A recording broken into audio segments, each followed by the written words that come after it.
આજે ખૂબ દુઃખ સાથે જણાવવું પડે કે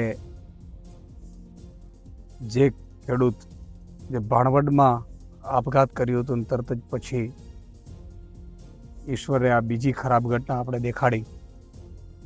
ઉના તાલુકાના રેવત ગામમાં પણ ગભારભાઈએ કમોસમી વરસાદ થવાથી પાથરાઓ તરતા હતા જોઈ પોતાની લોન, પોતાના ઉપર આર્થિક બોજો, પોતાની ગાવડી માટે ઘાસચારો એની ચિંતા કરતા કરતા પછી છેલ્લે એમણે પોતાનું જીવન ટૂંકાવ્યું છે. આ ખૂબ જ દુઃખદ છે. હું સરકારશ્રીને વિનંતી કરું છું, વહીવટી તંત્રને વિનંતી કરું છું, આગેવાનોને વિનંતી કરું છું કે એમનો પરિવાર તો ઉપર દુઃખનો ડુંગર તૂટી પડ્યો છે. આપણે સૌની જવાબદારી છે. સરકારને પણ વિનંતી કરું, સરકાર માય બાપ છે, સહાય જાહેર કરવી જોઈએ. સાથે સાથે હવે સરકારે એવી નીતિ બનાવવાની જરૂર છે કે મારો કોઈ ખેડૂત પગલું ભરવાની જરૂર ન પડે, અને એવી નીતિ બની શકે એમ છે. અમેરિકા, ઇઝરાયલના ખેડૂત ક્યારેય આપઘાત નથી કરતા. અમેરિકાના, ઇઝરાયલના ખેડૂતોને કોઈ એવો ખેડૂત નથી કે જે ગરીબ હોય, એને બંગલો હોય, ગાડી હોય, વ્યવસ્થા હોય. શું કામ? કે નીતિ એવી બનાવી છે, નિયત એવી બનાવી છે. આપણે પણ આ તબક્કે હું સરકારશ્રીને વિનંતી કરું છું કે નિયત પણ આપણે બનાવે સારી કરવી પડશે. ખેડૂતોને લઈને આપવાની નિયત કરવી પડશે. ખેડૂતોને તમે વિચાર કરો, ઉદ્યોગપતિઓને 16 લાખ કરોડ માફ થયા છે.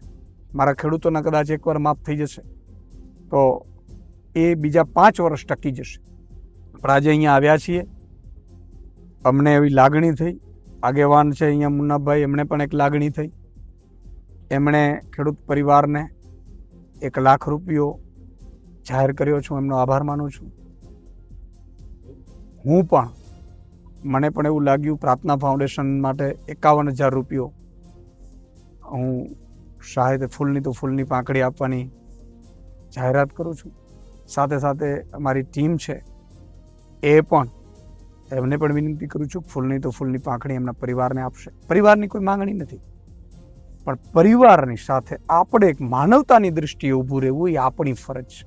અને એટલા માટે કોઈ રાજકીય કે કોઈ એ મુદ્દો જ નથી. અહીંયા માનવતાનો મુદ્દો છે. માનવતાના ધોરણે આજે અહીંયા આપણે એકઠા થયા છીએ, એમના દુઃખમાં ભાગ લેવા, એમના પરિવારને મળ્યા છીએ. પરિવાર પણ ખૂબ જ ચિંતિત છે. ત્યારે એમને કહીએ છીએ કે ચિંતા નથી કરવાની, આપણે સૌ એક છીએ. આજે નહીં તો કાલે ઈશ્વર આપણું સારુંનું સારું કરશે. તો હું વિનંતી કરીશ બધાને કે તમે પણ, ગુજરાતના નાગરિકો પણ ફૂલની તો ફૂલની પાંખડી આપવાની પ્રયાસ કરજો, જેથી કરીને આવા પરિવારને એક મોભ મળી રહે. અને હું બધા ખેડૂતોને ફરીથી વિનંતી કરું છું, મજૂરોને વિનંતી કરું છું, શ્રમિકોને વિનંતી કરું છું, કોઈએ આવું પગલું ભરવાની જરૂર નથી. કોઈ ભરતા નહીં સાહેબ. તમારી તમામ ચિંતા અમારી જવાબદારી છે. આજે નહીં તો કાલે, આજે નહીં તો કાલે હું તમને ખાતરી આપું છું કે એ જ ખેડૂત મારો એ ગુજરાતનો સૌથી સમૃદ્ધ ખેડૂત હશે. પણ એક વખત ધીરજ રાખજો. આવા પગલાં ન ભરતા આ ધરતીમાં તમારે મારે જીવવું ખૂબ જરૂર છે. બસ.